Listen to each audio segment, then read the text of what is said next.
All right, so the Jets go out and they trade back a spot and still get Olu Fashanu, and we're going to get into the film in a second where I will explain exactly why I am a big fan of this selection, really like Fashanu, and the Jets are trying to be competitive right now. It's a little bit of a surprise that, I think a lot of people expected, do they go with Fuaga, who could maybe have some more versatility, could play guard or tackle? Well, they would just want someone who's probably the best pass protector to help out Aaron Rodgers, and he is certainly that. So, they made a clear effort to not have the situation that happened last year happen again. They added 3 tackles at this point, Tyron Smith, Morgan Moses, and Fashanu.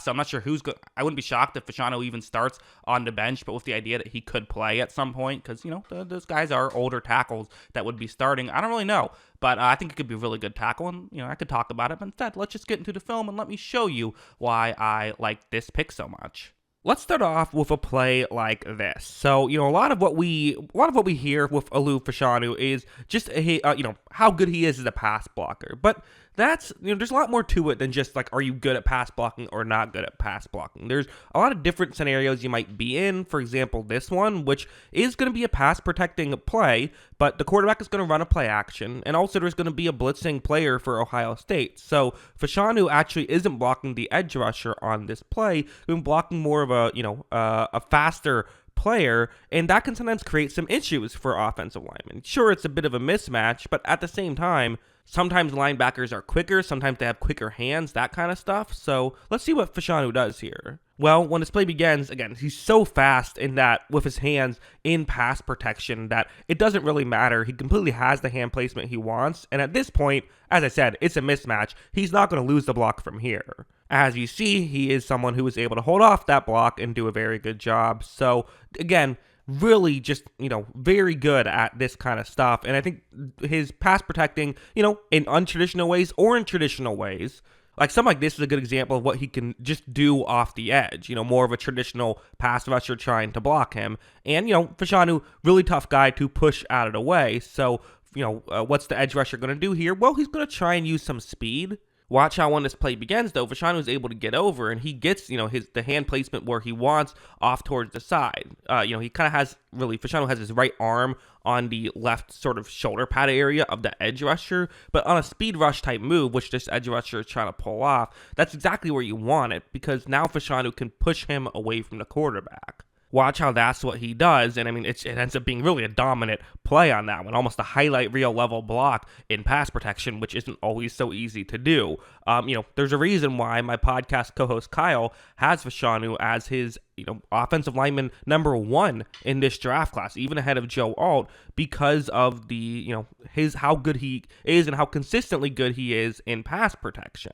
Now, we'll go over to the other side. There's a reason why I think, most people have Joe Alt ahead, and I just think it's fair to say his run blocking needs work. It does. His run blocking is nowhere near. I don't even have to show much more pass protection because, we get it. It's great. He's consistently great at it. Does a good job. There definitely is some critiques with the run blocking, and I do think it is coachable, though. I don't think it's like he can't get better at this. Some guys, you're just like, okay, they're not a people mover. They don't have the physical tools. That's not the case with Fashanu. It's more stuff like this, where you see the one-on-one block right here, and this one actually isn't even a run block, but it's kind of a similar idea. There's a play action, but it's really what I want to see more out of him sometimes is just aggressiveness. Watch how he's just a bit timid right here, and, it looked like he was kind of starting off trying to sell the play action. I actually think that might have even been an RPO. I'm not exactly sure, but either way, a bit timid there, and that's something I saw on film, especially when there was actual run blocking plays.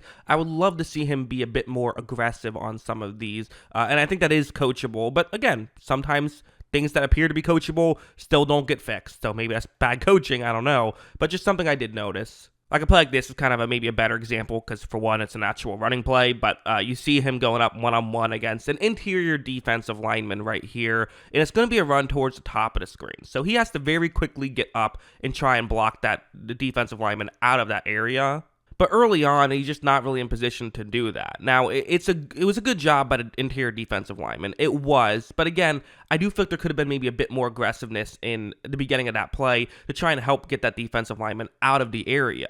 because at this point, Fashanu eventually is going to get actually brought down, and 91 for Ohio State was in position to make a tackle, wasn't quite able to do it right away, but still, that's something that it's not the end of the world, but I think he needs to be a little bit quicker at this stuff. Sure, it's kind of a tough play to get over there, but it's only going to get tougher at the NFL level.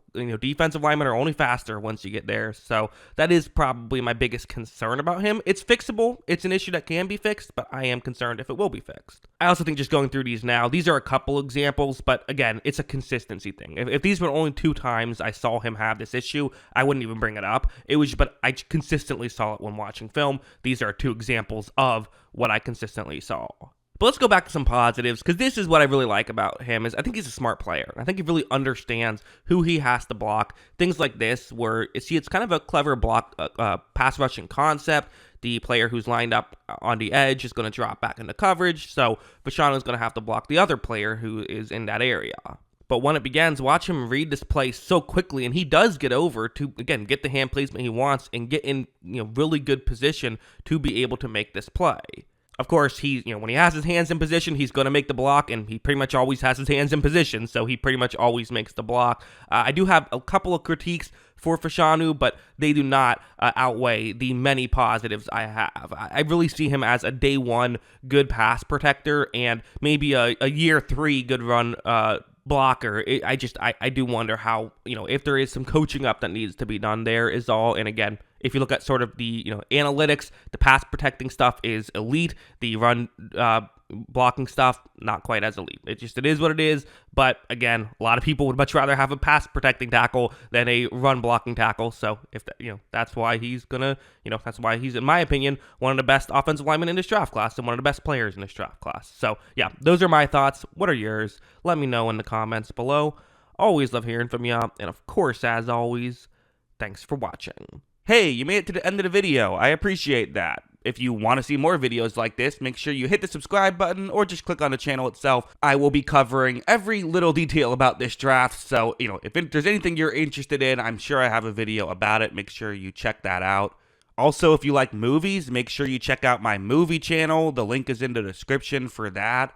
Have a lot of fun stuff on there, some movie reviews, some tier lists, stuff like that. And also, if you want to just hear more of my general thoughts, follow me on Twitter or X, whatever the hell you want to call it.